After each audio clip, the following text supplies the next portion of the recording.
Previously. 1, 2, 3.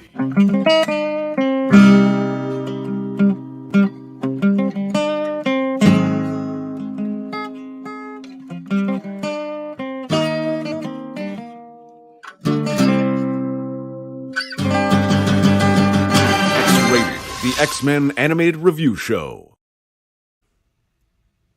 Oh, hello. I know, right? Hello, and welcome to X-Rated, the X-Men animated review show. I am one of your hosts. That wheezing bag of dick tips. Sometimes a wheezing bag of dick tits, but also the host. And so, you get what you get. And with me, Blind Skell, of course, my name. And with me, as always, is my co-host. Some creepy, old, bald, Heaven's Gate-looking motherfucker. That's really good. That's solid. He may be those things, but we love him anyway. Negasandre Teenage Warhead. I knew that was going to be your name. Did you? I was going to be disappointed if it wasn't. Mm-hmm. It's the best name ever. Might as well use it. It might be your best one yet. Yeah. And we have a guest here with us tonight to review this fine film.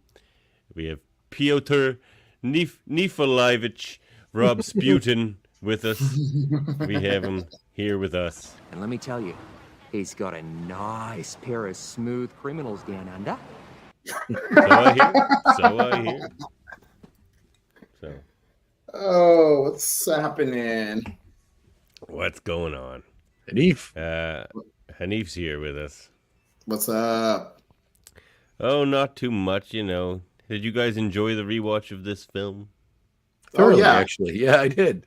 I'm actually minutes off of my rewatch, so I'm fairly fresh with it. Yeah, I watched mine today, actually, which is like earlier today, which was working, which actually was good. This movie actually might be one of the best X-Men related movies ever made, as far as like being, like honoring the source material and having fun with it.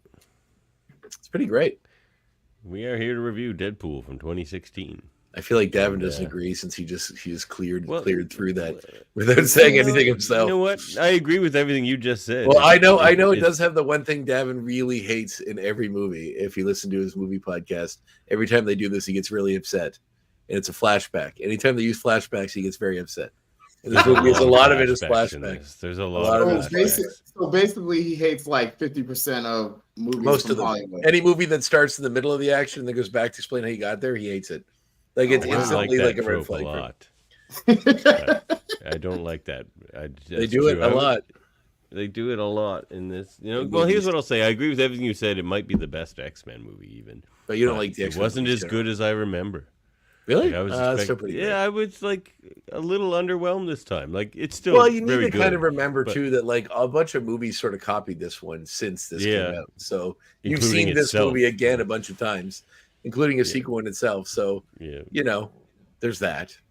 But it's still very good. I think we'll have fun talking about it. So what do we got here? Usually ask what's going on with the Hanif. Yeah, that's what I'm about to do. All right. Fine, then do it. I'm looking for my song. Oh, I have a song for that. Here we go. Here we go. Let's catch up on old times. It's the best part.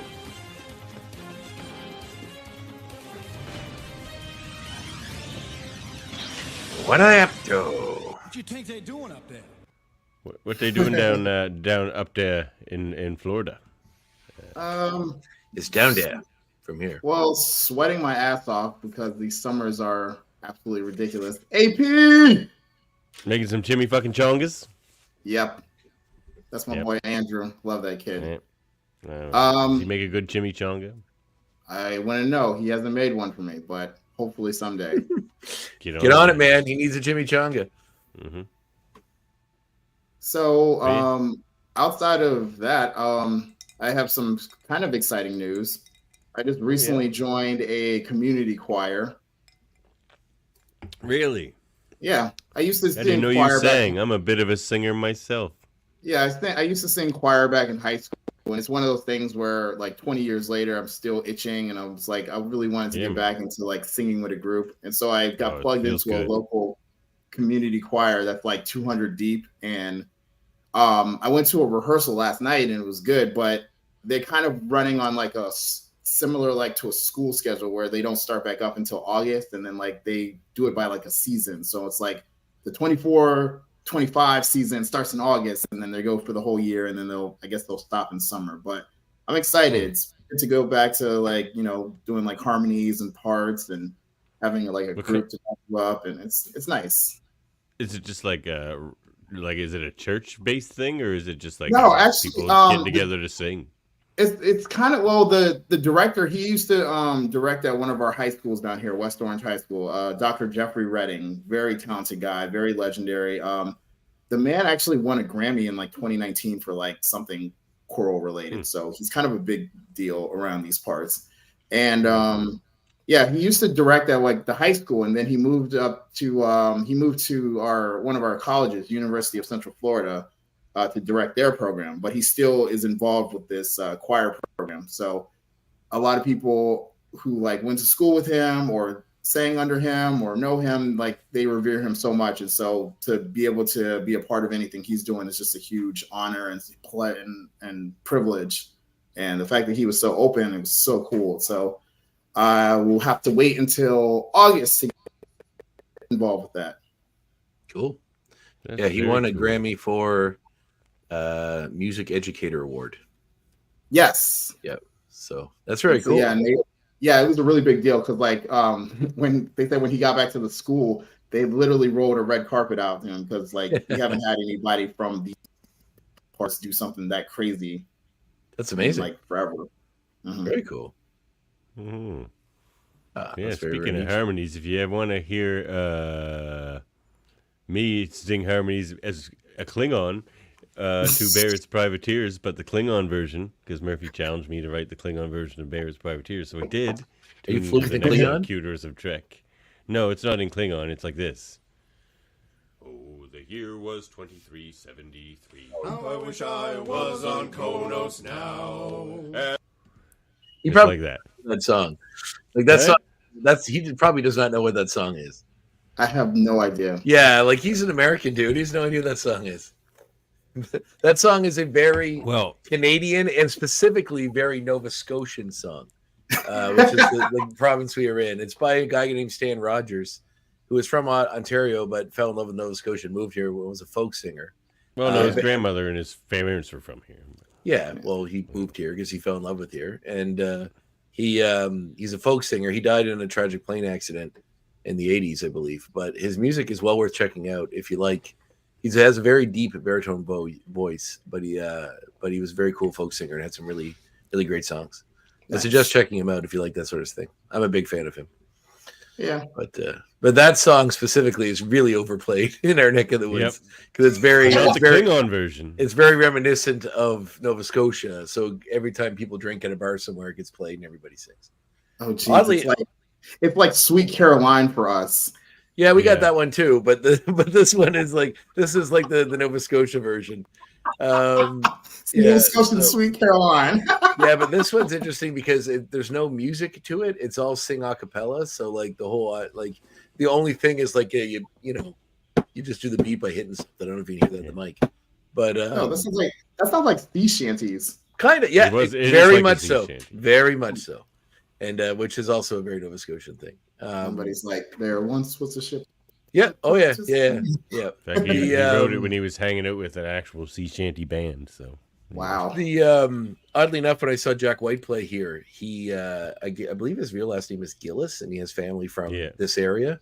And when he came out and did the concert here, he sang it, and he sang every single course of it. It's a very long song, and I was quite impressed because I was like, that's not a song you can really play anywhere else. But it was cool. It was neat. I didn't realize he had a connection to Nova Scotia. Apparently, he has a pretty deep one, so it's very cool. Well, let's catch up on old. Oh, Canada! They actually say in the movie what city he's from. which I thought was interesting. Regina. It was it Scarborough? No, he said Regina. No, but I think I think he did say Regina. Yeah, Which I kept on calling that city Regina. Yeah, it's Regina. Regina. Yeah, is Wade from Regina in the comics? I don't know. Regina. I feel like they made him from Vancouver just because that's where Ryan Reynolds is from in the comics, but I'm not sure. Hold on, I'm actually on the page right now. Let me see. It doesn't. It just says living in Canada. It doesn't specifically say what city. Downtown Canada. Yeah. Regina, Saskatchewan. It says on the wiki, the mutant wiki. Yeah, Okay. There it is. Although the biography says Vancouver, so I'm not sure which one's which. But see, yeah, I knew there was a controversy there. Oh well. But in the movie, he does specifically say Saskatchewan. Regina. Yeah, so we'll go with what he says in the movie. Yeah, I remember the first time I went to Regina, you said Saskatchewan. Vancouver? You said Vancouver? Yeah, that's what they say on one of the things. But in the movie, he did say Saskatchewan. Yeah, Marvel fan fiction says Vancouver, British Columbia. Yeah. Well, we got some. The first time I went to both of those places, actually. The first time I went to Regina, I got off the bus and somebody looks at me and goes, "Don't look at anyone's woman here." I said, "Well," and I said, "All right, bud." and then the first time I went to Vancouver, some like a Pan American athlete or something picked me up hitchhiking. He drove me into Vancouver, and I was supposed to stay at this hostel. But it was on like East Hastings, which is not a nice place. Yeah. So he drives me to the address of the hostel, and he's just looking around, and it's just junkies lying strung out with needles out of their arms everywhere. And he's just like, "Dude, this can't be your hostel." I'm like, "Well, it says it is." He's like, "Dude, I'm not dropping you off here. We're gonna drive around and find like a nicer one." And then like we didn't. So you were sleeping in the junkie hostel. Yeah, I was sleeping in the junkie hostel. Yeah. Damn. And I walked in there, and they're like, "Man, they finally dragged that body out of here." And I was like, "Oh, good." Good, I can see the Apparently body. there was a dead guy, and like, there's this like to get up to the next floor. There was like this really skinny staircase. Oh shit! There was a dead guy. This was Regina? No, this was Vancouver. Oh no, that doesn't surprise me at all. I was there last fall, and there's people like just walking in the street. You just turn your head and you see people like literally injecting drugs into their neck, just sitting on the side. Yeah. Wow. Like it's Vancouver's an interesting place. It's a big thing. They're injecting themselves in the neck like Francis was in the movie. Yeah, exactly. Yeah, although I feel as though what they were doing was his name? A much different movie. I'm spell it out for you.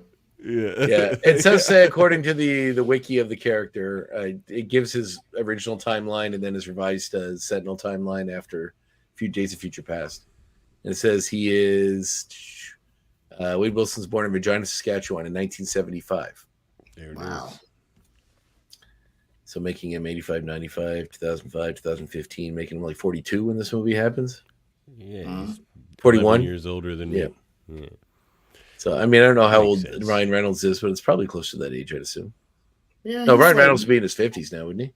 Probably. He's probably like he's probably either late. He's 47. He's born in 76. Right on. Yeah, because he's been around for a while. I remember him in was the Two Guys, a Girl and a Pizza. Girls in a Pizza Place. Well, before that, he was on a little-known Canadian TV show called The Odyssey, which I used to watch a lot when I was a kid. Oh wow! It was about a kid. He's on the X-Files in episode 2 when he was young. He And Sabrina the Teenage Witch. Yeah. The Outer Limits. He's in a lot of that stuff. A lot of stuff. Mm-hmm. Van Wilder was kind of his first thing that kind of made him popular. Yeah. And the Two Guys, a Girl on the Pizza Place show. Well, should we get into it, fellas? If you say so. Do this. Review this masterpiece.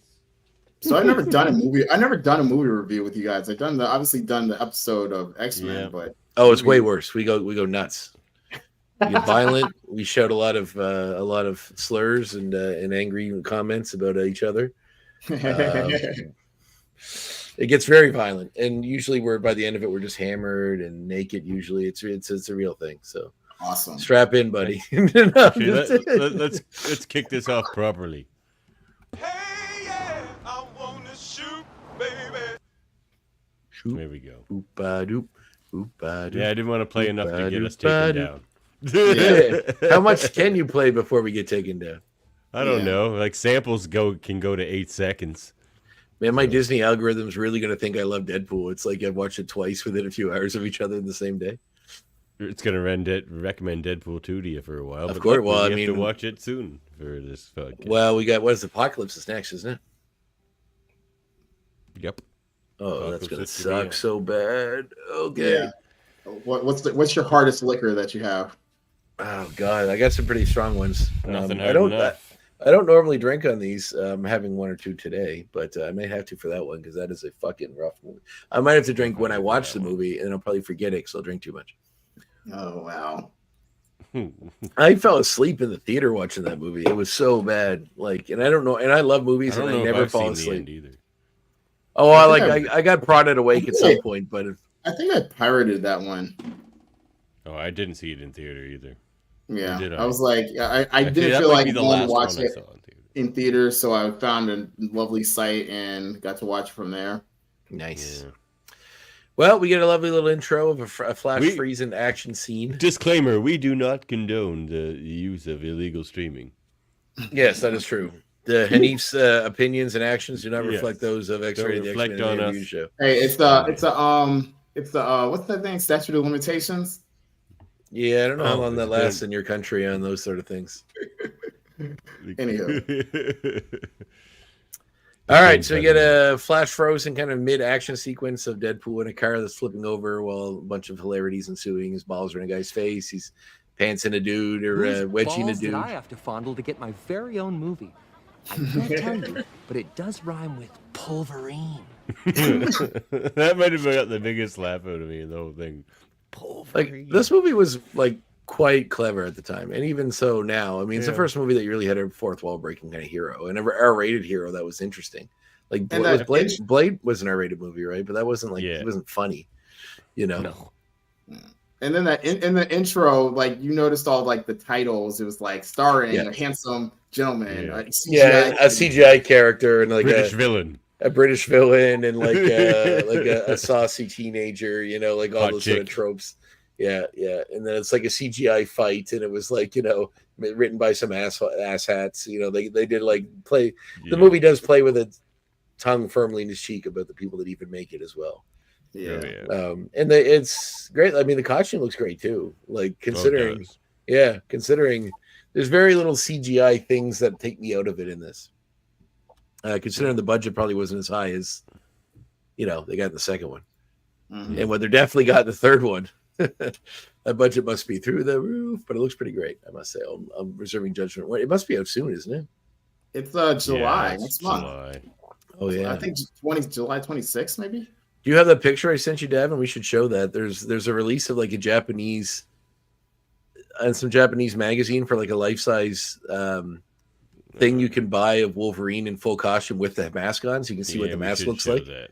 Which is really cool. Look good. Yeah, I'll bring that up. I mean, if you can do Deadpool the way they did it here, and if you can do Spider-Man the way they do in his movies, there's no reason you can't do Wolverine with the white eyes and the, you know, the cool costume. So we see Deadpool. He's in a cab. So we flash from that to getting to this. There's a bunch of there's like flashbacks within flashbacks.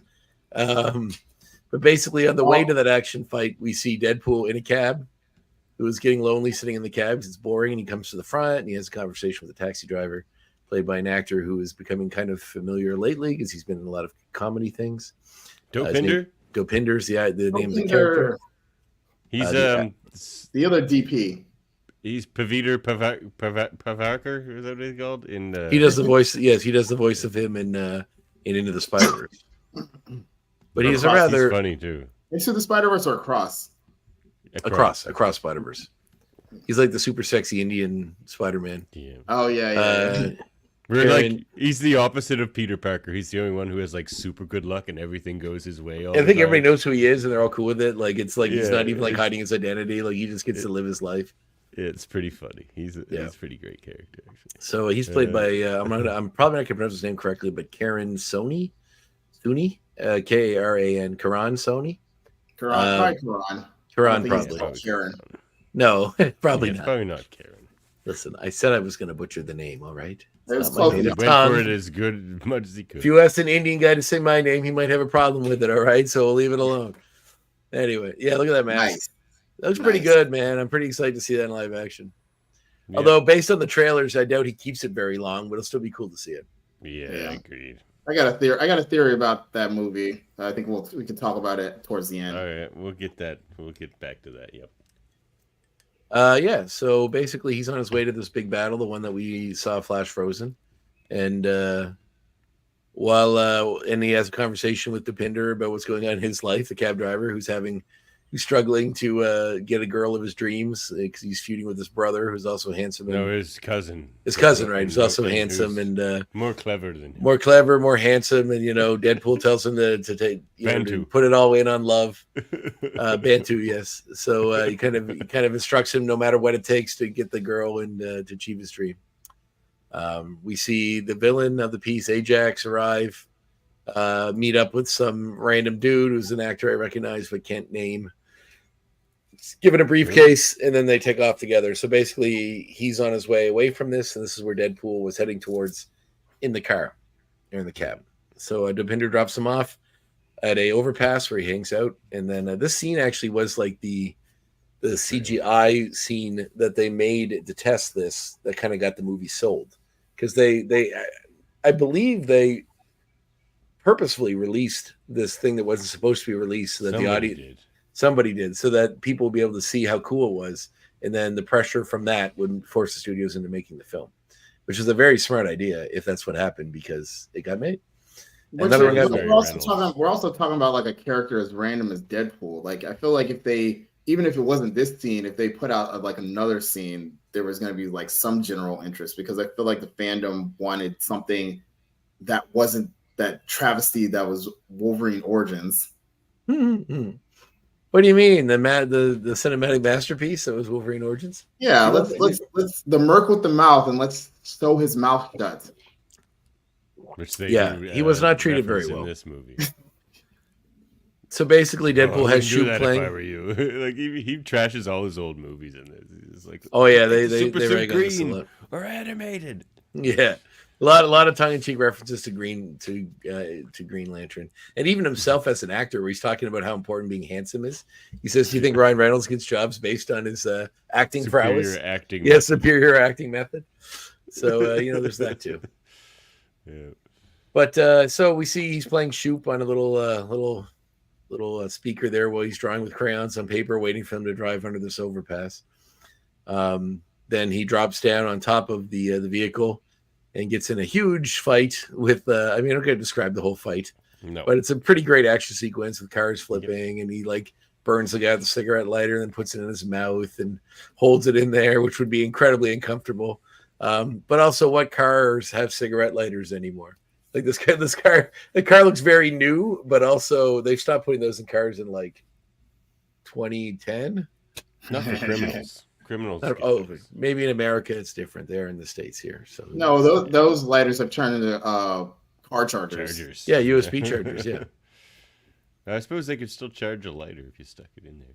We can buy those chargers that come with the lighter, that stick in that port with a USB thing on the end, so you can charge that way. See, I think this is a classic example of a misuse of flashbacks, though, because for me, this is the best action scene in the movie, and it never gets to that height again.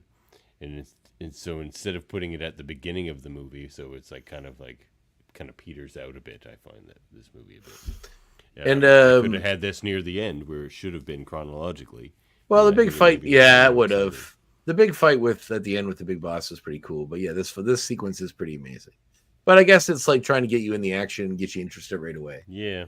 But which it does. But for this particular scene, we do see at the X Mansion, there's a news report about what's going on. This big fight's happening on the bridge. That Colossus, who never depowers down in this continuity, apparently, is eating cereal breakfast while he's armored up, which is hilarious. Yeah, like I'm assuming, because you don't ever see him depower in this, right? Yeah, not even in the second one. And that scene made me scratch my head, because I mean, to my knowledge, Colossus can't really like take anything down as far as like food or liquids while he's in armor form. Well, that's comic continuity. Yeah, in the movies, I guess he can. Because he certainly can throw up when he's in comic form, as we learn later too.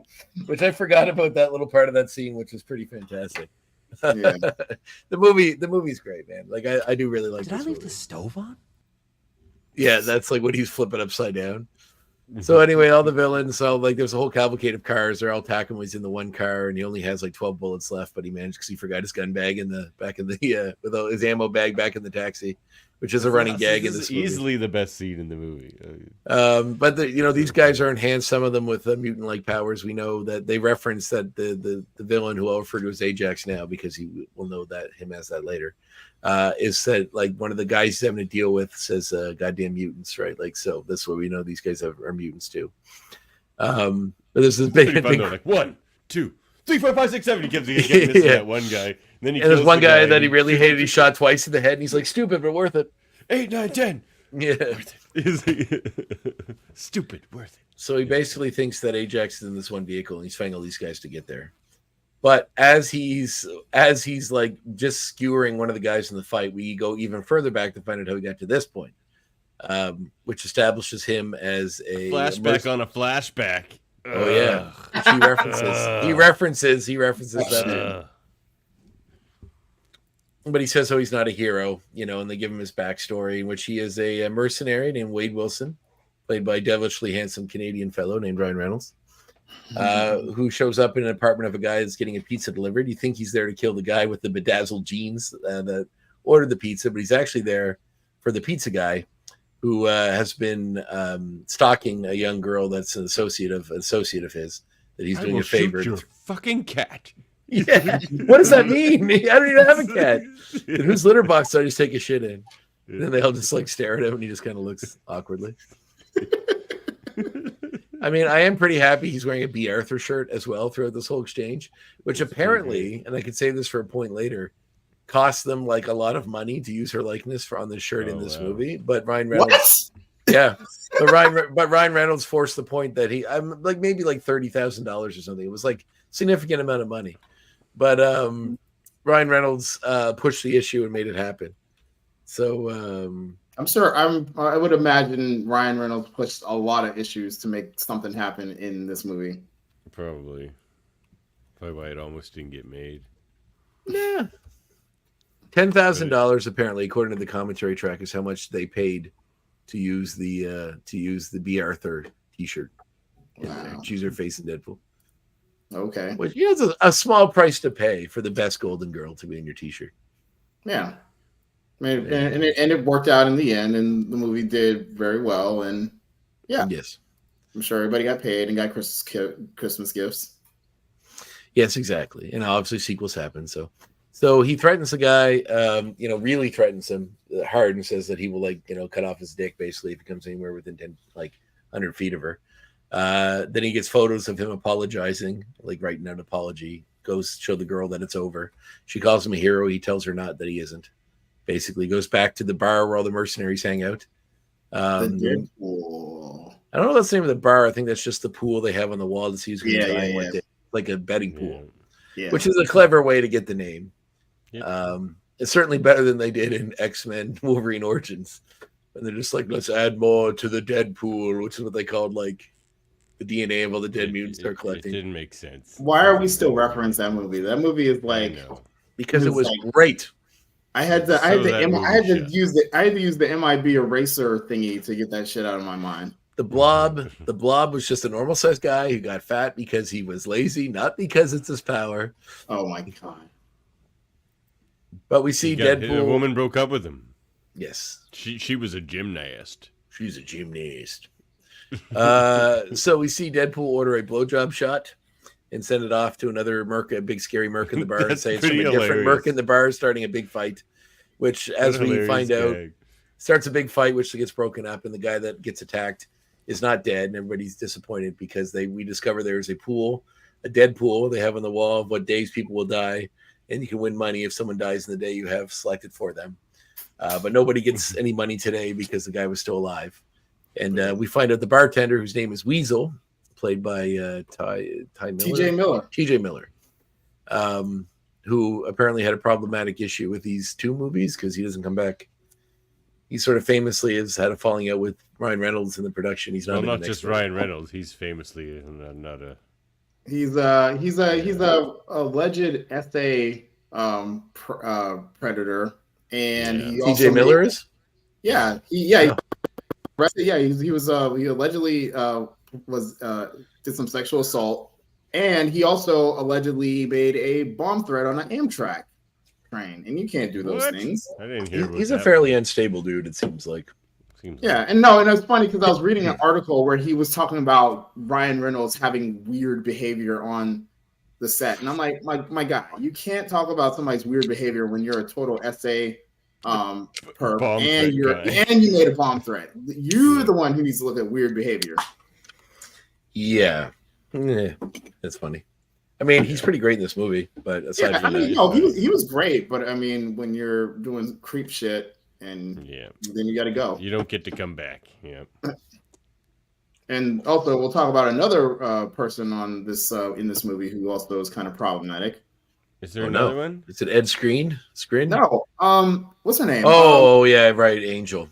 Gina Carano. Angel. Yeah, a little problematic. Oh, right, she's like an anti-vaxxer or something, right? And she was talking about trans stuff and Hitler. And whatever. Oh shit. She has some very Republican views. I mean, I don't know if that means you should never work again, but I also don't agree with it. When you're under the Big Mouse umbrella and they have I know. Well, that's what I mean. When people say that, like, you should be free to say whatever you want. You're free to say what you want. You just doesn't mean there's not going to be consequences for it. Especially if your corporate overlords are have like their strings in you. And if it's a media company too that doesn't want to deal with any blowback from any problematic shit you do. Yeah. Because he was so ingrained with DC, Ezra Miller got away with way more than anybody would probably get away with. Ugh.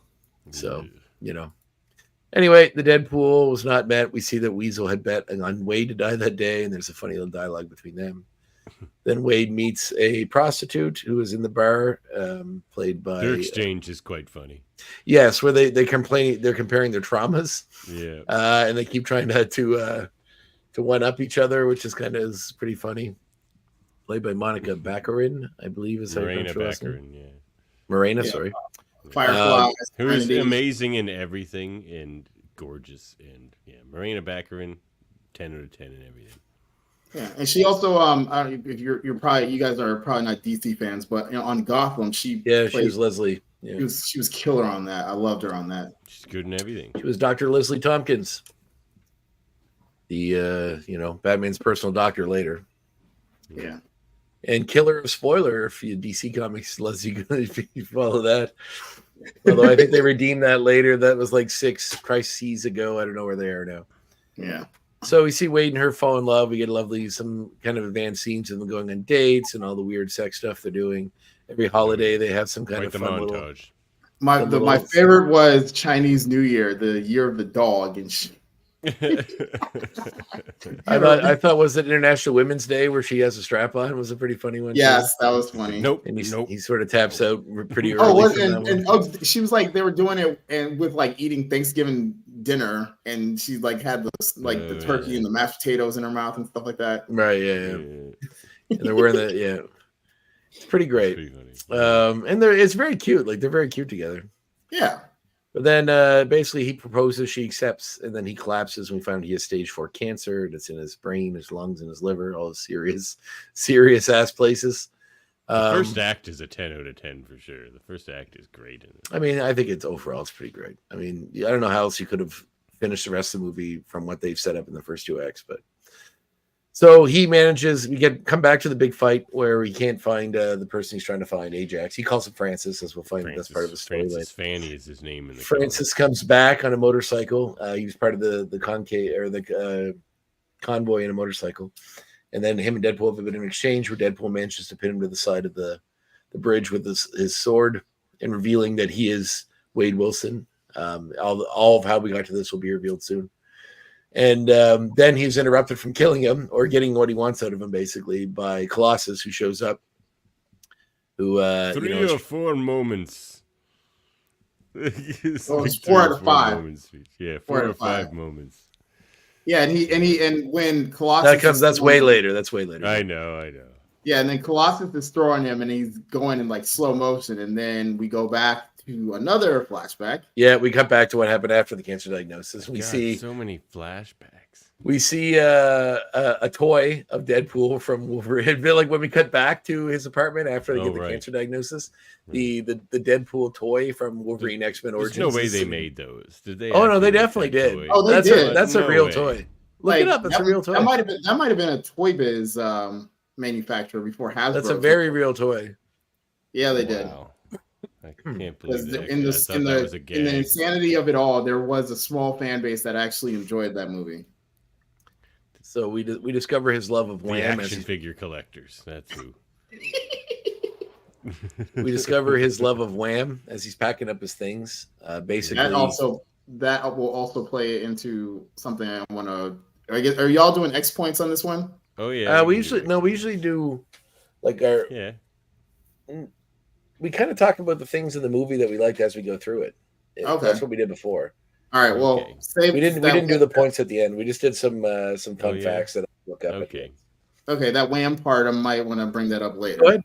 Oh, well, when Wham comes up again later? Yeah. We're talking about the parts we like. All right. Well, just when they come at the end of the series. So, basically, he is tapping out. He doesn't want her to see him die of cancer, so he wants to leave before, so he doesn't have any memories of him getting sick and getting weak. She protests. She wants to be there for him. He goes to the bar, basically trying to drink his troubles away.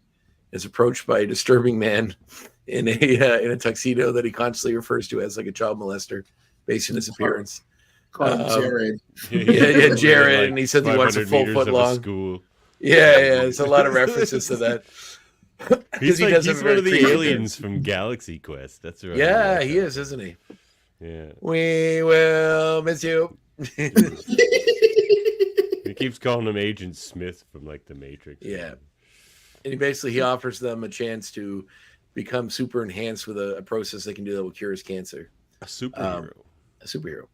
But he doesn't believe himself to be a hero. He rejects the offer and goes home. And then while he's laying with what's her name in the movie? Vanessa, of course. Sorry, Vanessa Carlisle. She's copycat.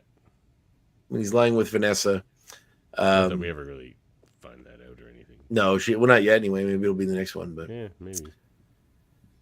So he realizes that she's worth going through whatever this might be. So he goes back.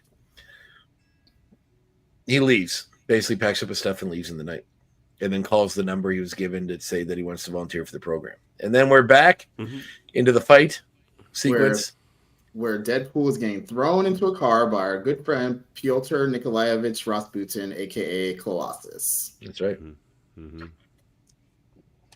Deadpool says that this guy's a piece of shit and he needs to kill him. Colossus tells him this is what heroes do.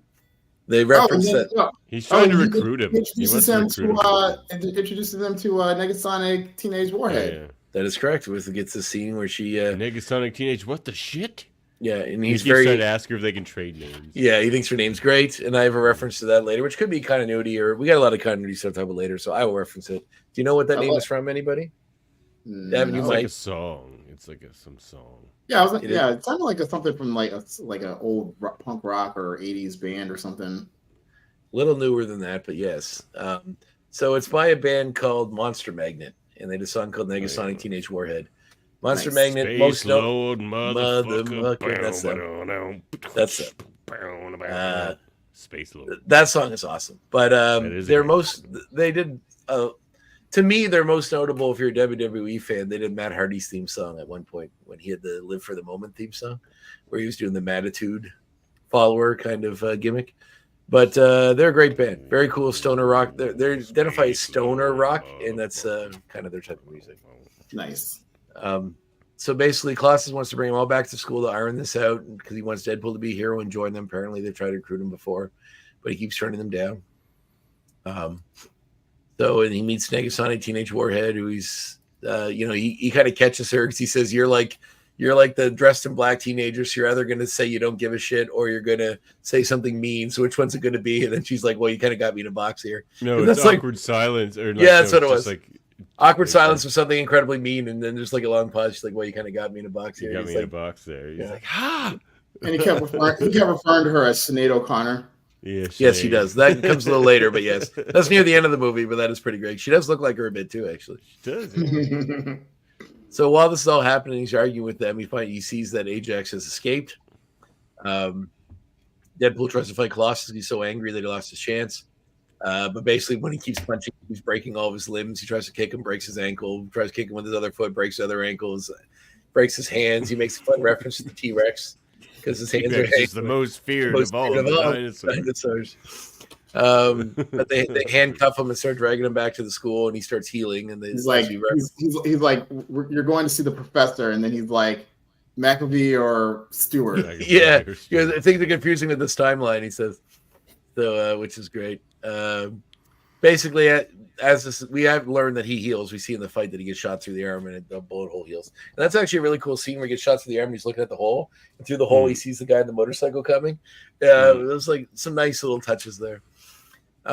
So he pulls out a knife and starts cutting off his own hand to escape. When they realize what he's doing, he manages to pull it off with what's left, which is pretty gross. He actually makes a reference to another movie, which is disturbing, called 127 Hours, starring James Franco. And he also makes the money shot when the blood goes in his face. And there's the money shot. No, what was the it's Margaret, it's me. Dear God, it's me. There, God, it's me, Margaret. Right, because the blood. Because it's about a woman becoming a girl becoming a woman in menstruation. So he manages. I know it's so good. So he manages to cut the hand off, and then he manages to launch himself over the bridge and fall into the back of like a garbage truck, leaving his hand hanging from Colossus. They're handcuffed, and the hand is given the middle finger that's just rotating, stuck within the handcuff. Yeah, it's pretty great. Funny. So he managed to land in the back of the garbage can, and then we kind of get the rest of the story from him in the back of the garbage truck, in which he volunteered for this program. We meet Ajax, who is the guy that's running this program. Also Angel, who's another patient that is now has superpowers. And they have to basically put his body through a fuck ton of trauma to activate his latent mutant gene. Apparently every human has one, but this is a way to make yours active. So they never actually said that this was Weapon X. No, it's not. Okay, it's not Weapon X. Every human has one. No, they didn't. But they say if you don't have one. Oh, right, you'll die. Yeah, right. You're right. That's correct.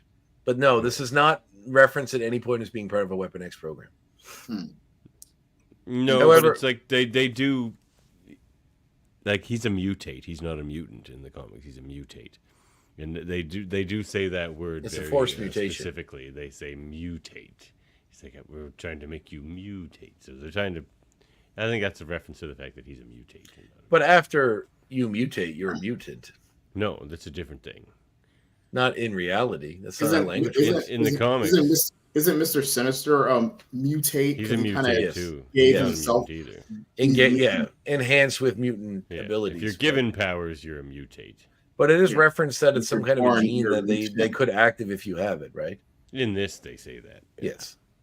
But this continuity is the continuity we're following. It's what they're giving us. So he's basically tortured, put through all this hell over and over again. And then he meets another guy in there and that's going through the same process. Cunningham, I think his name is. Yeah, I don't know if they give him a name, do they? Yeah, they say his name. He did. I think he did have a name. I just forgot. It's like, yeah, he didn't. They're basically both talking about the things they're going to do when they get out. And this main character is talking about making pancakes for his kids again. But then he's still putting through hell through Ajax, and he's giving him hell too. He keeps saying there's stuff in his teeth, and just doing pithy dialogue through the whole time. Also references how his name isn't actually Ajax; it's Francis because he saw was it a receipt for a Postmates order or something? No, it was the dry cleaners. Dry cleaner bill. That's what it was. That was on. Francis that was Freeman, stuck to what his name was. That was stuck to one of his things. And Francis references that he was also a part of this program, which activated his ability to be fast reflexes. And he doesn't feel pain, but fast reflexes are the benefit. I guess not feeling pain is kind of a benefit, but I don't know if that means he can't feel anything else either. Probably. That's what he says. Yeah, he said. Yeah, I mean, he was insinuating that like he couldn't feel emotions either. That's why he was like so cold-blooded about this whole thing. Right. Also, Angel, the character that we met earlier, who is very strong from her mutate, but she always is chewing on matches, which becomes important in a little bit. That's her power. Chewing on matches or being strong. Matches. So the process worked. He basically becomes the way we know him. He's all scarred. He has no hair. He's got all these sort of lesions all over his body. But they say that he has like an advanced healing factor that works faster than the cancer can grow, so that'll keep him alive. And he may be immortal now because if your cells don't die, you never age. So, in a sense, you could possibly live forever. But basically, we also discover that this program is not to make superheroes; it's to make super slaves. And that once they give you superpowers, they're going to fit you with a collar that makes you subservient to them. But he's in this little chamber that's full of air, oxygen. He gets pumped in. So when he learns this information, tries to escape, he uses a match that he managed to pocket during an interaction with Angel to blow up Headbutt in the face. Yes, to blow up to strike the match inside the oxygen chamber he's stuck in, and then blow it up and escape. He gets it, which destroys the lab, sets it on fire. He gets in a big fight with Ajax, but Ajax manages to beat him by piercing him with a metal rod through the chest, pinning him to the floor. He's fighting him butt naked. Yeah, he is. Yep. Like, there's certain thing. Like, I've been in a few scraps myself, but I've never been like butt naked. No. Well, you never lived, sir, until you fought a man butt naked. Call that a scrap? That's a prerequisite out here. You're gonna fight someone at the bar, you strip down. Put a knife in your teeth and go to town. That's how we do it. God. It's not a Donnybrook till the Donnies come out. It's just a brook. Right. Usually you fight a bear or something in there. It's a whole to-do. And by bear, I mean large, gay, hairy man.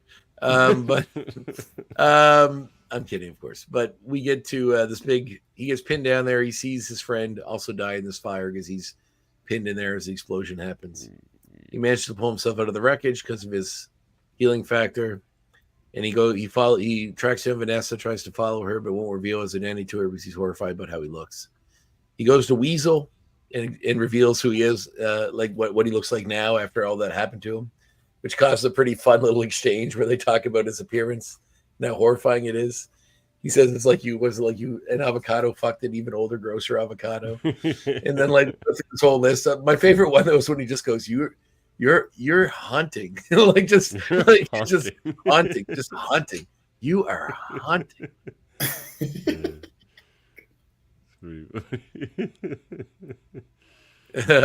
But basically they try to figure out a plan to go get the details on who did this. So he needs a disguise and a name, and based on they come up with some. Well, first he looks at the Deadpool on the board, and then it says Captain Deadpool, and then they shorten it to Deadpool, and then he makes a white costume, which kind of looks a bit like Storm Shadow from G.I. Joe. And you see he kind of did wear like a white costume for a while too. It kind of looks like maybe an early Weapon X costume that he might have had in the comics or something, but I'm not sure. So we see him making this white costume and fighting all these people. We also see him doing the dry cleanings. He keeps getting blood all over the white costume. Every time he fights anybody, he's just soaked in blood. So he's always at the laundromat where he runs into this old blind lady named Blind Owl. Lemon and seltzer for blood. Yes, which she somehow knows, even though she's blind. Maybe she can smell it. She knows a lot of She does say she can smell and hear and everything better. Since she Blind Owl, of course, being more recently in the Fallout TV series. If you watch that, the actress that plays her is in that. She's the Leslie Uggams. Who was she in that? In Fallout, the new season. Did you watch the show? The first half of it, anyway. She's the head of the vault, the black lady. Oh, right. Yeah. She doesn't wear the big black glasses, but that's probably. But it's her. So we see him going through, and basically as he's trying to track down how to get to Ajax or Francis, and he kept making fun of Francis' name, and Francis kept telling him to say his name when he was like aggressively got it from hurting dish him. soap. Yeah, got it from dish soap. Thought it sounded cool. So we see him kind of attacking all of these lowlifes in different places to get to Francis, and then we see him upgrading his costume as he's going. He makes like a felt version of the costume where the eye holes are visible, and then eventually makes the one that we have now. The eye hole one reminded me of like Spider-Man, when he was making his costume, which is pretty funny. And we do have a great scene where there's like a guy, like he's just kind of tracking down and killing all these guys in various funny ways. But the funniest, he's just like they don't even know him. Or like in Captain America: First Avenger when he was wearing the original suit, right, the fabric USO tours and doing the stupid song and dance. Like it looked like really like tight and cheesy. But the funniest part of this montage is when he's killing a guy with a Zamboni. All day. There's a guy just like that like his legs are all fucked up and he's crawling on the ice, and then Deadpool's like slowly heading towards him with the Zamboni. And he's like, and he's just laughing. He's like, "You're gonna die by a Zamboni." He's like, "You're gonna die by a Zamboni." He's just laughing about how funny that is. That's what's funny though when you play that all back like in the events, because there's this long thing of blood. So he kills Buddy or like stabs him or something on this end of the rink. Yeah, and lets him keep crawling and slowly coming after him with the Zamboni. Gives Deadpool time to run and get the Zamboni, and like it's pretty funny. I would have watched that whole scene, but I will. So then he tracks down the Agent Smith character, the guy in the suit, and basically calls him Jerry. He's gonna take a foot long, and then makes a sexual innuendo with that. But then we're basically caught up at the end of this as to where he got the information on where Ajax was going to be, and that's how he knew where to attack this particular cavalcade, which he did, and then got loose from Colossus. And then we see him crawl back to the home he shares with the blind black lady, a blind owl, as she's referred to, who she's building in some IKEA furniture, and apparently there's some issue about the choice of what Kia furniture she chose. Oh, the Cunin. No, it's the Cunin. Yeah, he wanted the Cunin. No, he wanted the what was it, the blind doll? He wants the Cunin. Yeah. He pukes on the Ordal. Yes, because the IKEA furniture is so diverse in its types. He's like, I'll take a Trinksig over the Ordal. Yeah. He's like, it's pretty funny. So we see Ajax. He goes back to Blind Owl to heal up. We see Ajax get stitched up by Angel, and basically decide to take the fight to Wilson now that he knows that Wilson's alive and he's the one that's attacking him. We see Wade's hand growing back, and it's only a tiny little baby hand. He's rubbing Blind Owl's face with it, and she comments about how weird it is. He mentioned he's going to jerk off with it because it'll make his dick look huge. So there's that too. There's all kinds of fun little jokes. But we see... Everyone is, if I don't make it out, there's... what's it, $50,000 worth of cocaine. Later, yeah, listen, cocaine. It's referenced several times that Blind Owl likes cocaine. Which I wonder what like hard drugs like that when you're... I guess cocaine just makes you amped up. But I wonder what like hard drugs like that would be like when you're blind. Because like it's not like your vision or your your senses would be so different. Yeah, maybe. Probably the stuff that Stevie Wonder sings about. Maybe so. Little superstitions. He get a lot of superstitions. Yeah. He's just getting fucked up on drugs and coming up with this stuff. You go to the higher ground. They go to the Merc bar. They threaten. Nice. They go to the higher bar and they threaten Weasel. When they threaten him physically, all the mercs there pull guns on them. But he got what he wanted, which was a picture of Deadpool and Vanessa that was pinned to the bar early on. Weasel has to keep it as a memory when he found Wade was sick, as a memory of him, like when he's gone. So Ajax is able to use that to discover, who his girlfriend is. He escapes. When they call Wade to tell him that Vanessa's in trouble, so he goes to the bar that she works at, the strip club. We think that one of the staff tells her to go talk to someone out back that says something to do with her boyfriend. We think it's Wade, but it's actually because he had a chance to talk to her, but he's still afraid to approach her because of his face. But then we think that it's him in the alley, but it's actually Francis, and then she's taken. He goes back to Weasel, he's super amped up, which is probably the realest acting he does in this movie, where he's like the least Ryan Reynolds, where he's angry and upset. Oh, he's going, yeah, I'm so mad. Oh. And he's like, give me the gun. He's like, which gun? He's like, all of them. And they're taking every single gun. Even like Blind Owl has like a little hip, like a little ankle derringer that he takes from her because he gets every possible gun he can, which is pretty great. But then we see that Ajax has her set up on a shipping cargo container ship, waiting, basically putting a trap for Deadpool. Deadpool goes to the X-Mansion to ask for help from Negasonic Teenage Warhead and Colossus. The only people who live there. He makes a fun reference saying it seems like they're the only 2 people that live there, and he says it's almost as if it's only 2 we could afford. Like the studio couldn't afford another X-Men. Yeah, another X-Men. CGI character and one nobody knows. That's who we. Even the actor that plays Colossus is someone I don't recognize. So they had a voice actor and a body actor. So there was 2 people playing Colossus. I thought it was the same guy. No, not according to IMDb. Oh. Yeah, there was a voice actor, but there was someone else doing the body like double. Stefan Kapicic is the voice actor. Yeah. He's on Better Call Saul, and he's credited as being in Deadpool and Wolverine as Colossus. Oh, so that means he's coming back. Good. So he's in most recently he was in the Last Voyage of the Demeter, the sort of chapter from Dracula when they're on the boat they made into a movie. He's also in the indie horror film Slaughterhouse about a killer sloth. So, there's that too. I want to see that. It's a great title. It's Slaughterhouse. Slow death. Yeah, I mean, it's pretty. But I think Colossus is mostly his claim to fame.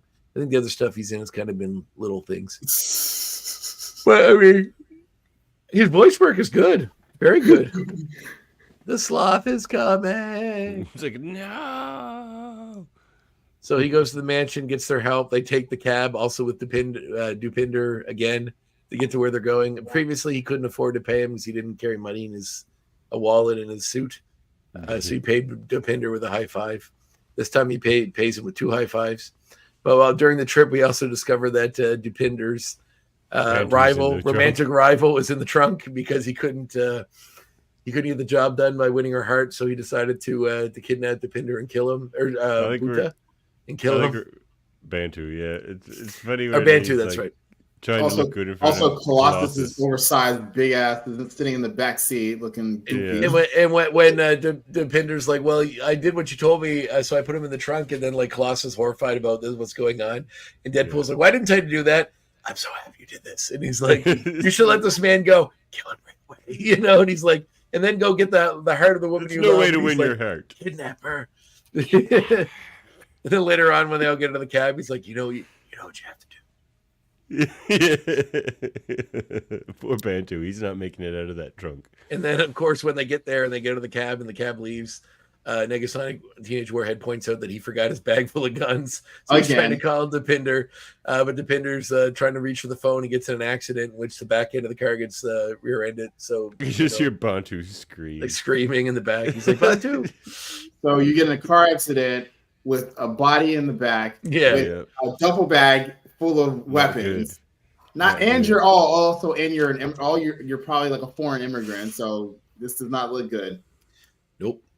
That sounds like definitely a Tuesday in the U.S., doesn't it?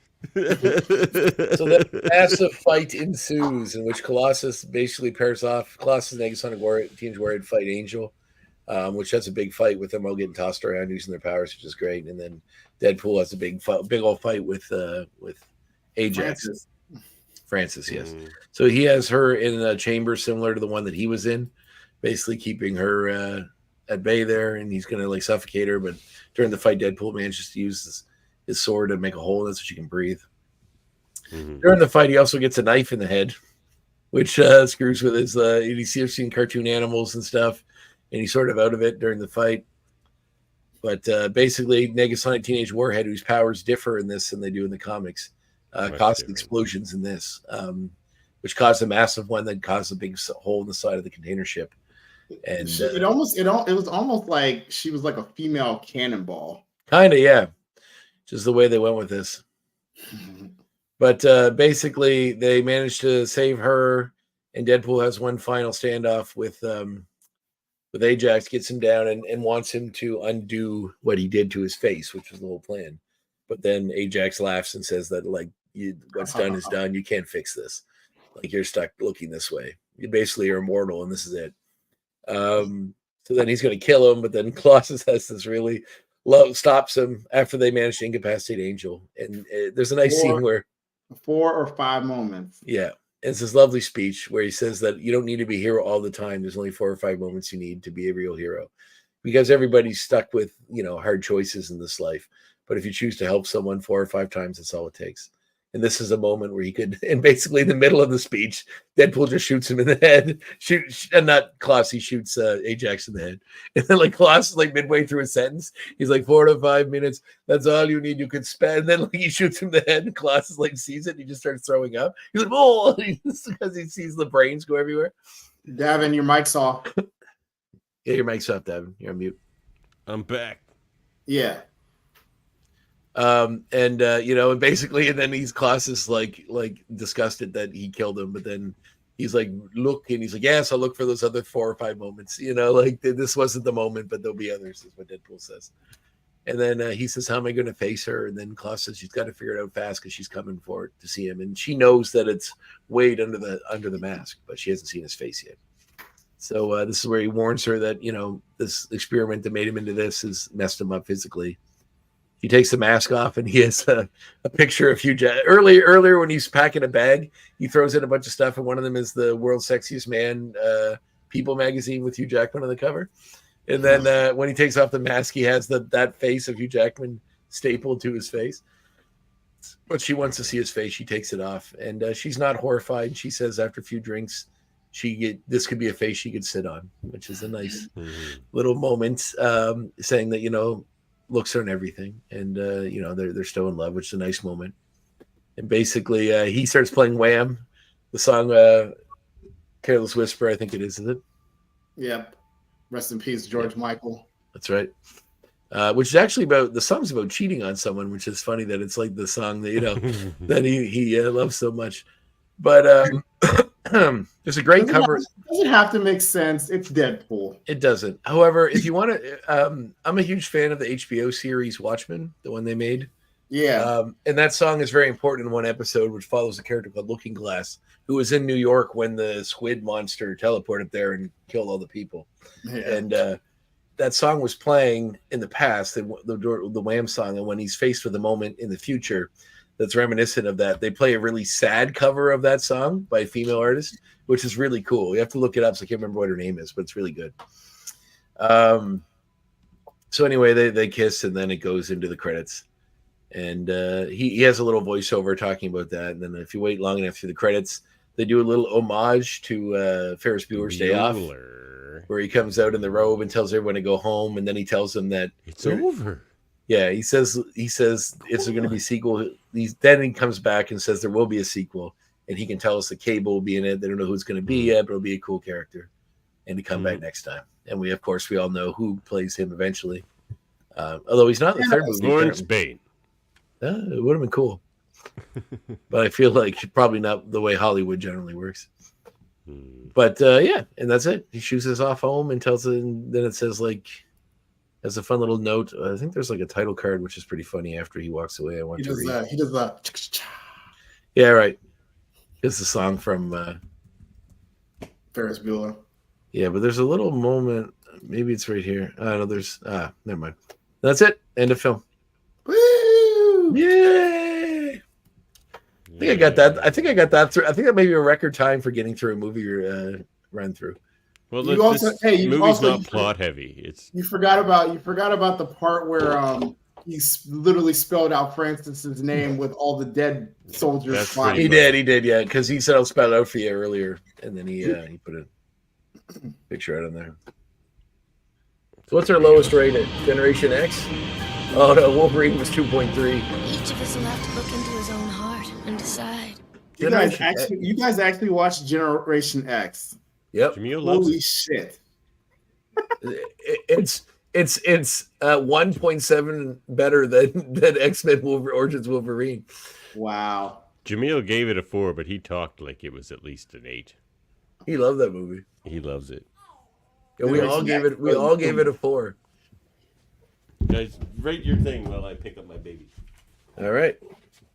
What would you rate this out of 10? I love that you guys have X2 and Days of Future Past as the same, because those two are as cinematic movies go, those are my 2 favorite X-Men movies. I think anyone with, I don't want to be detrimental, but I think if you're a film like, they're the 2 best ones by far. Well, did you watch the road cut of Days? Yes, we did. Okay, good. Because actually, the road cut in my opinion, made that movie way better. Because a bit, I don't know. I don't know. We decided that it wasn't really necessary. I enjoyed it because it added some missing context to some of the scenes, but a little bit. But it is what it is. Yeah. Moving right on. Moving on. All right. Well, then, did you guys pick a rating here? Not yet. Let's start with you, Andre. Oh, it's pretty great. It's pretty great. I don't know if it's 10 great, but it's definitely not 8 great. So I'd say 9 great. Let's give it a 9. It's pretty great. It's pretty good. 9's pretty good. 9 from Andre. Although if you ask Davin, it's an 8 on the regular show. That's garbage rating. That means it's sacked. It's an X-Men 97 episode, and 8 means it's utter garbage, and you hated it. You're right. All right. Hanif. Hey, Ursula.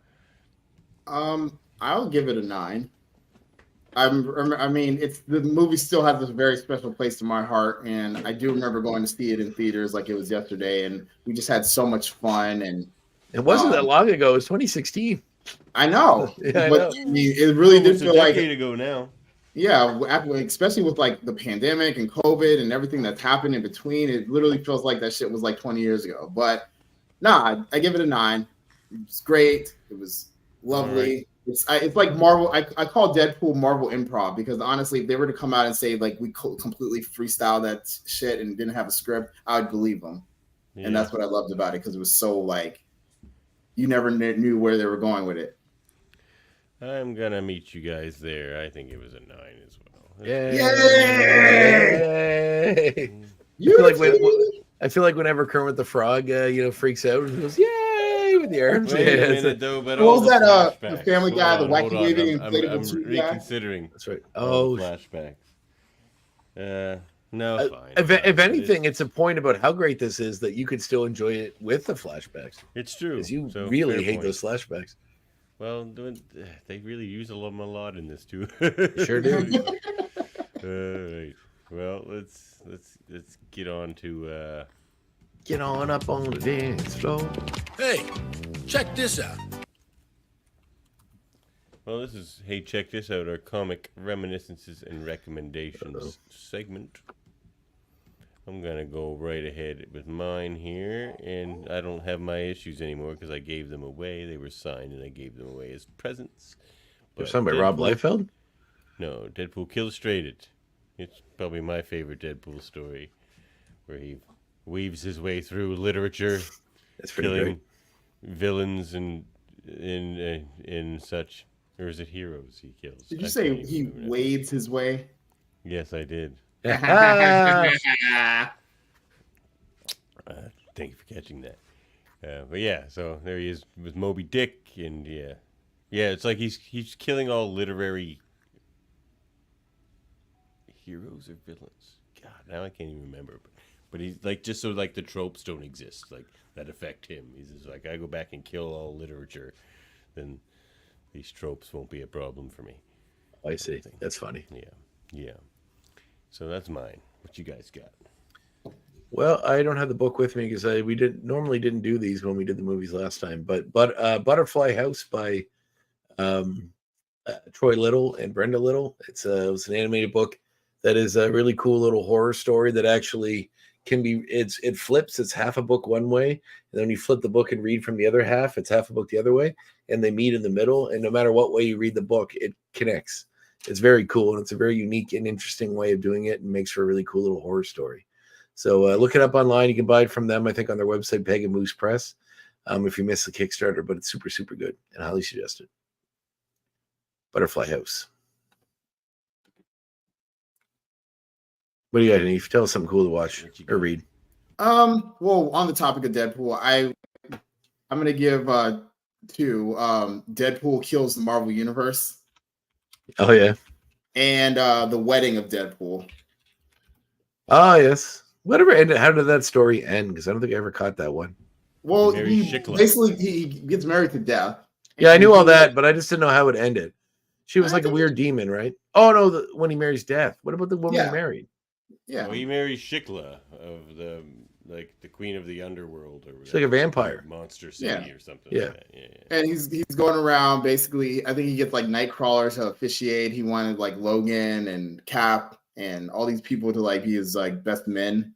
Initially, they were like turning him down because they're like, "You're fucking crazy," but they eventually showed up. Yeah. All right. Cool. Yeah, Check that out. that's a good one too. Yeah, I used to have that Wedding of Deadpool issue. I sold it. I think I have those still. Well, I wonder if we'll get Shikla in Deadpool 3. That'd be kind of funny. Honestly, I thought she was gonna. I thought we would have gone. We would have got her on Deadpool 2. Oh wait, Kevin Riley. They have a comic where Deadpool teams up with Brute Force. That's fucking hilarious. Brute Force is like a really ridiculous old Marvel team made up of animals that were in these it's like mech an suits. elephant guy, right? There was like a dolphin, a bear, a lion, and was there an elephant? But anyway, no, an eagle. It was an eagle. Yeah, it was only a 4-part series to introduce them, and it was a really dumb comic. But I'm surprised they brought them back. That's really funny. That is funny. All right, well, fellas, what else do we got here? What do we? No, maybe it was a kangaroo. I can't remember all the 4 of them. Look it up. No, it was a bear, a lion, a kangaroo, an eagle, and a dolphin. Yeah. Well, I guess we could have a party. Hey, look who I found coming to join the party.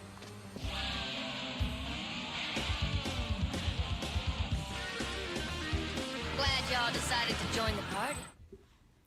So, you guys excited for Deadpool 3? Yes. Yeah, I'm pretty excited. I mean, it looks pretty great. It looks like they take all the fun stuff of the TVA and all the parallel timelines and whatever, and really get to play with that in a fun way. Plus, like based on the trailer, we see that there's, Cassandra Nova. There's Dogpool. Should be cool. There's Dogpool. There's probably a Lady Deadpool in there. I'm guessing there's various versions of Wolverine, which would be fun. And there's the big Ant-Man head they're fighting in, and there's a bunch of other X-Men characters that looks like hanging out around it, like as Azazel and Sabretooth, Pyro. So they bring back some of those actors, which is fun. So yeah, I think it's gonna be real fun. So this goes too referential. It's like this goes into this goes into my theory about the plot of the movie. I feel like this movie, piggybacking off of my recommendation for Deadpool Kills the Marvel Universe, I think this movie is going to be a Deadpool Kills the Fox Universe. 100%. Yeah, 100%. It'll end.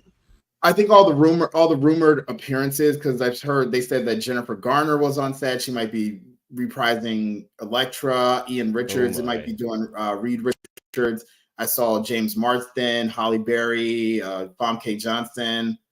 All these people that have basically starred in any type of Fox property, like Kelly Hu might be doing Deathstrike again. So I feel like Disney, I think we see her in the trailer.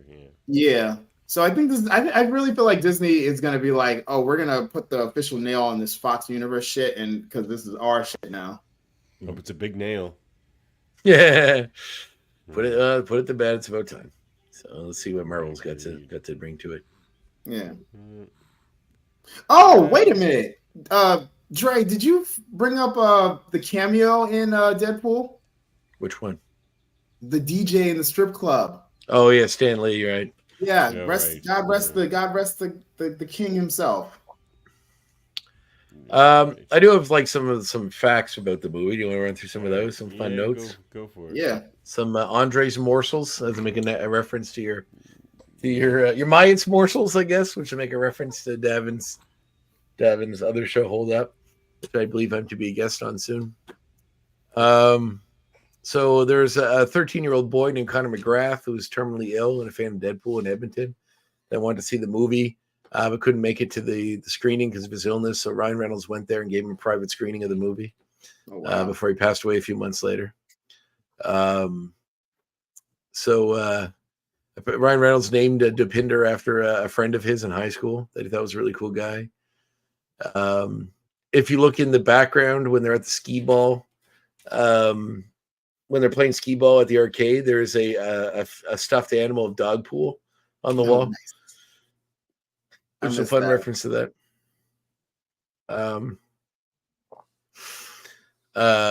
Apparently Fox refused to pay the writers of the film to be on set, but Ryan Reynolds paid them out of his own pocket so they could be there to make changes if needed.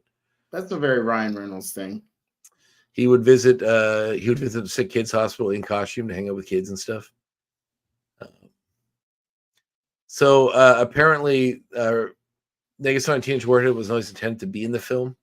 Cannonball was heavily considered, but eventually they used her because they liked the name better. Apparently the suit originally had a muscle layer built into it, but they had to remove it because Ryan Reynolds had gotten so muscular for the film. Yeah, they didn't need it anymore. It's almost like when Christian Bale got so buffed for the Batman that he almost ripped the suit. Yeah. I thought you were going to say it ripped his voice out and he had to whisper and grunt a little more. Ryan Reynolds took 8 hours to do the makeup for the full body makeup. Oh wow! How many hours did it take for like Rebecca Romijn to do Mystique again? Wasn't that like a whole day thing? Jesus, that was a bad one. That one was a long one. Apparently on April Fool's Day, Ryan Reynolds went on Twitter as Deadpool and said it was going to be a PG-13 movie. It caused a bunch of backlash when people thought it was real. I remember that. And weren't moms like complaining about the movie being PG or being rated R or something? And he was like, and Ryan Reynolds said basically like "suck my dick" or something like that, or this isn't for you and your kids. Yeah, right. The change in Negasonic Teenage Warhead's powers, the references to Green Lantern a couple times, the Ryan Reynolds film. Apparently, they just when they were doing the opening credits for the film, all of those titles that said a CGI character, all that sort of stuff, were placeholders until they put all the characters in. But then they thought it was so funny they just left them in. It was a bonus because due to no actual names being in it, the filmmakers were not required to abide by guild rules when it came to crew and actor credits. Yeah, which is pretty funny. That cost $10,000 for the T-shirt. There's said to be over 100 references throughout the entire film to pop culture stuff, cameos, Marvel films.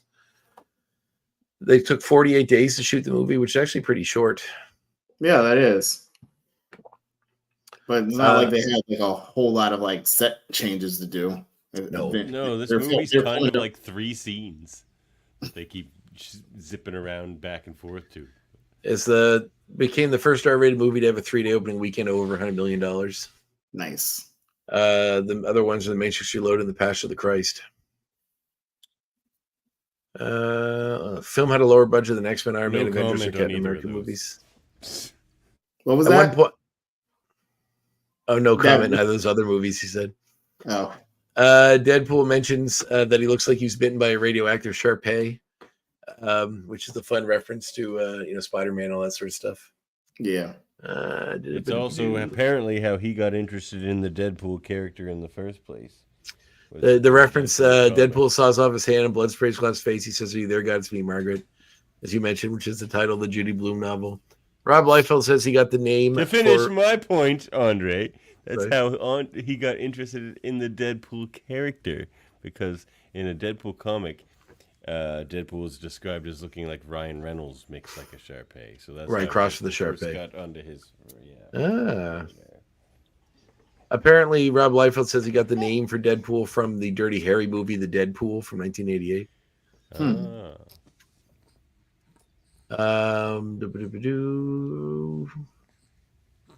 There's going to be a running gag apparently in the movie involving Wade and the other bar patrons betting money on how Amy Winehouse would die. This is because Winehouse actually died. I do remember that. I saw that. I think it was on the board or something. This was cut because Winehouse actually did die sometime after the script was written, making the joke both irrelevant, of course, and sensitive. Yeah, well, I mean, sensitive kind of works for that movie. According to Ryan Reynolds, Deadpool's swords are named B and Arthur in the movie. Yeah, which is the in the comics too, I think. Let's see. The film was released exactly 25 years after Deadpool's first appearance in New Mutants number 98. That was oh yeah, that's right, because it was December of 1990, so it would be 26 or 25 or 25. He was trained by a real swords master for it. China censored it heavily and I don't think they released it. China, you're lame. Stop censoring shit. You're missing out on good things. Yeah, so it said while the Chinese censors did consider editing it, they ultimately decided that the cuts needed to make Deadpool into a general audience picture would make it incomprehensible, and thus decided to not have the film in Chinese theaters at all. What? Oh, man. There's early in the film, Deadpool has an altercation with the pizza guy. The pizza boxes he's delivering are marked Feige's famous, a nod to Kevin Feige. But it was funny because it was still under a Fox licensing, though. That's true. This was Ryan Reynolds' 5th time in a comic book movie, 2nd time being Wade Wilson. Previously, he was Hannibal King in Blade Trinity, Wade in X-Men Origins Wolverine, Hal Jordan in Green Lantern, and Nick Walker in Dark Horse Comics R.I.P.D., which is the movie I was. Oh yeah, R.I.P.D. I keep forgetting about that movie for good reasons. Early drafts of the script featured a joke where it had been revealed that Deadpool's mask was actually a store-bought Spider-Man mask that had been turned inside out. Which actually is really clever and would have made sense, but apparently because Spider-Man's rights were with Sony and partly Disney, that was an issue. Yeah. Olivia Munn auditioned for the role of Vanessa Carlyle, but later on was cast as Psylocke in X-Men Apocalypse. Oh, man. Ryan Reynolds is the first actor to be nominated for a Golden Globe for playing a Marvel character. Yeah, there's a bunch of other stuff too, but that's the big ones. I do remember watching, I think it was the MTV Movie Awards. They did like a Lifetime Achievement Award to Ryan Reynolds. And it was that same year because Deadpool was, I think either came out or it was about to come out. And they brought out Salt and Pepper to do Shoop, and their background dancers were all dressed fully decked out in That's Deadpool awesome suits, doing the full dance and stuff. So they're like dancing with like the guns in their hands or swords, and like it was really cool. And it was a good shout out to Ryan Reynolds. Probably one of the coolest things that MTV did in a while. There's a couple other fun notes. The strip club is called Number 5 Orange, which is a real strip club in Vancouver. The shot up targets in Deadpool's bedroom are RCMP firearms qualification targets. Nice. So it's what the RCMP actually use when they're training. Ryan Reynolds' father and brother are both Mounties, which is probably a nod to that. The guy who played Colossus turned down coming back to the movie because he didn't like the idea of him doing motion capture and not doing his own voice. Starbucks cup scene at the beginning of the film has Rob L on it for Rob Liefeld. I did see that. Yeah. And counting the opening credits, there are a total of 23 fourth wall breaks in the film. Nice. Is there a kill? Do they list the kill count? Actually, I don't see it here. There were plans for cameos from various X. There were plans for various cameos, including Hugh Jackman, but the studio couldn't afford them. There was a Hugh Jackman cameo on his face. The whole budget. When Deadpool gets his face crammed into a car seat, he says "rich Corinthian leather," which is a reference to the Ricardo Montalban Chrysler commercials from the 70s, which isn't a real thing, by the way. Corinthian leather is not real; it's just something they made up. Yeah, rich Corinthian leather. Yeah, they also made a reference to that in the animated Batman Superman TV series, where Mark Hamill gets in the car with Lex Luthor and it's in a limo. He's like, "Ooh, rich Corinthian leather." Rich Corinthian leather. Apparently, I did forget to mention that during that big fight at the end, one of the henchmen that Deadpool fights, he recognizes as an old friend of his, another mercenary named Bob, which is a reference to the Hydra Bob character from the comics. Hydra Bob. The original plan was to make him actually be Hydra Bob, but they were worried about legal reactions from Marvel, so they didn't. Yeah, because I think the MCU definitely owns Hydra's likeness. Stan Lee joked that he didn't get to spend enough time in the strip club as a DJ, and he wished he had more time in there. I'm sure he does. And there's some stuff that's kind of obvious, like the Ocan as a reference to his Canadianness. Deadpool references Notting Hill at one point. He says, "I'm just a boy standing in front of a girl," which is fun. And some other stuff like that. But I think I got most of the big stuff. And the soundtrack, shout out to the Junkie XL for hemming the soundtrack. A phenomenal work. Original music, some classics, including Salt and Pepper Shoop, Angel in the Morning by Juice Newton, Wham's Careless Whisper. Version. Wham's Careless Whisper. And they had an original Deadpool rap by this group named Headkick. That's in the movie, yeah. Deadpool.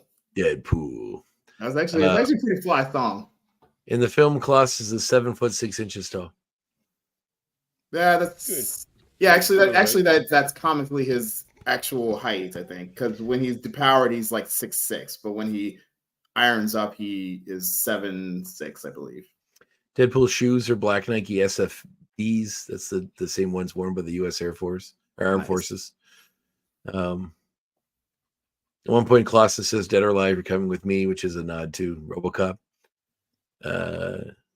And lots of other. I could keep going and do this all night, but that's the F word is said 79 times in this movie. Nice. Wow, that's a lot. And another fun note: Robert Rodriguez was approached to direct this film, but turned it down to do Spy Kids 4. Okay, you lost them. Those movies are very profitable for him. I mean, sure they are, but he could have made way more money doing Deadpool. I wonder because like he owns all of those characters and that whole thing, so it's like all him. He'd be like producer, director, everything. Yeah. Then whatever the studio gets. All I need now is for you to contact your students, Professor. Break it to them gently.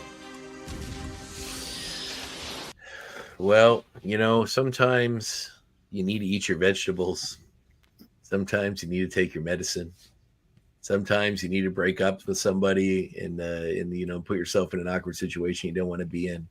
But it's for the greater good. Possibly be medicine for this movie for your continued education. I mean, we're trying to experience all of X-Men's cinematic exploits, and this is part of it, warts and all.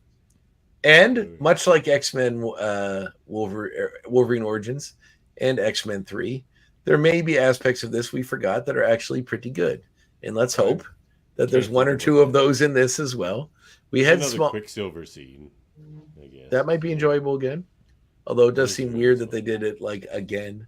Like in the next movie they just do the same gag again. Is it in this one or is it in Phoenix? I don't even know. I didn't even see Phoenix. I don't believe it's in Phoenix. I don't think he's in Phoenix. Who? Quicksilver?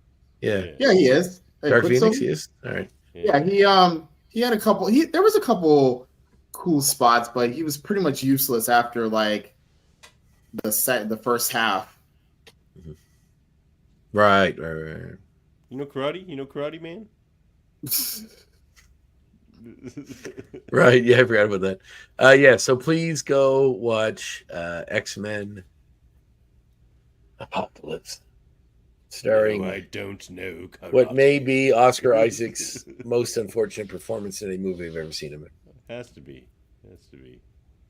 It's a nightmare. It'll only be worse if they cast The Rock, which seems to be the rumor. But we'll see. Oh, that's not that's not a rumor. Can we All it takes is one site to post that. Everybody thinks it's going to happen. It doesn't mean jack shit. Okay. The Rock doesn't need to mess up any more Egyptian-based, superpowered. I agree. Are you still hung up on the Mummy? Is that what you're upset about? No, I'm hung up on Black Adam. Oh, Black Adam. Oh shit! So there's two Egyptian things he's fucked up. Oh, okay. That'll be three then. Yeah, that'll be his third one. Can we just leave it alone? Just stop. The Rock is we get it. Everybody loves The Rock, but we don't need him in everything. This ain't it. No. Well, let's get out of here, fellas, and put this baby to bed. You can support the show at patreon.com/X-Men Review Show. You can get your sweet merch over at redbubble.com/people/X-Men Review Show/shop. We recently sent a t-shirt from there over towards our buddy Ron Rubin, who, if you didn't check our last episode, we had our interview with the original OG Morph, Ron Rubin. And now President Kelly. Now President Kelly. Chode. Yeah. So, yeah. Chode. So check that out. And you can contact us at xmenreviewshow@gmail.com. Follow us on YouTube, Facebook, and the Twitches. Find our audio-only version wherever you get your podcast. You can buy cool action figures like Hanif. Or Well, not on your website. Like Hanif.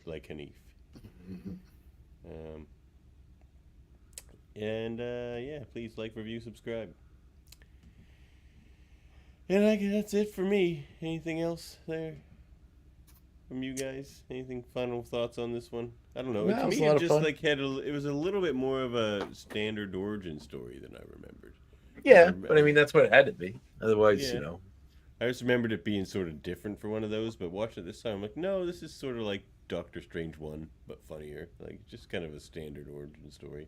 But well, it's funny because both Deadpool and Doctor Strange dropped in the same year. Oh, interesting. It was 2016. Right. Of course. Yeah, this movie makes Doctor Strange 1 look a little boring. But I like Doctor Strange 1. So did I. Doctor Strange is great. Really. Yeah. I just discovered 2 other small pieces of information that are kind of fun about this movie. All right. Taskmaster and Wolverine were both supposed to be in it, but were written out. And that line about them cutting out not being able to afford the other X-Men was because Fox cut their budget by $7 million towards so that's why they had to cut a bunch of stuff they planned on doing, just in general. So they had to pivot. The other fun note was apparently there was going to be, which they cut out, a sequel hook written into the movie, revealing that Ajax actually worked for Dr. Killebrew, the real mastermind behind the experiments in Mutated Wade. Yeah, Killebrew, which is kind of a fun deep cut for the Weapon X stuff. But I guess maybe they were worried about stepping on the toes of what the X-Men guys had planned. Yeah, fair enough. Alrighty, well, thanks for joining us, Hanif. Thank you for having me. Thank you, sir. Yeah. Great having you on. Who's coming for the next one? Do we have some? Oh, he said it was the other Robinson. Jamil just keeps coming for all the terrible movies. He loves them. Does he love this movie? I don't know. Probably not. I don't think so. Who could? If you love X-Men Apocalypse, please tell us why, and we will not make fun of you. I promise. X-Men Apocalypse, show up to the live stream next week because we need to talk. Let's talk. I didn't hate it. I'll say that much. I think. Just tell us why it ain't nothing but. I actually, honestly, I'm gonna say this, and it might give me a little hate. I thought Apocalypse was better than First Class. You know what? We'll see. Because I remembered First Class being better, and we rewatched it, and it's awful. It's kind of awful. Yeah. First Class gets a lot of praise that I don't think it deserves. I agree. Our guest Joe Eisma liked it but me and even Andre wasn't too high on it. Yeah. Yeah. So because when I think of X-Men First Class, there's a certain group of X-Men that I'm thinking of, and it's not Banshee, it's not Angel, it's not Azazel. Kevin Riley doesn't hate Apocalypse. Kevin has very interesting taste. I'll say that much. Kevin's a friend of mine. Yeah, that's good. He's like a little brother to me. Well, he's got a good taste in friends. Yeah, that's right. Aww. I know, right? No. Let's end it there. All right. Let's get out of here. Have a good one. See you later, everybody. Bye-bye. Catch you X time.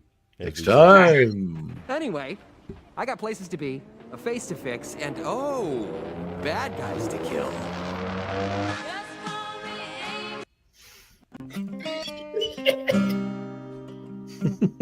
You don't catch a charge, baby.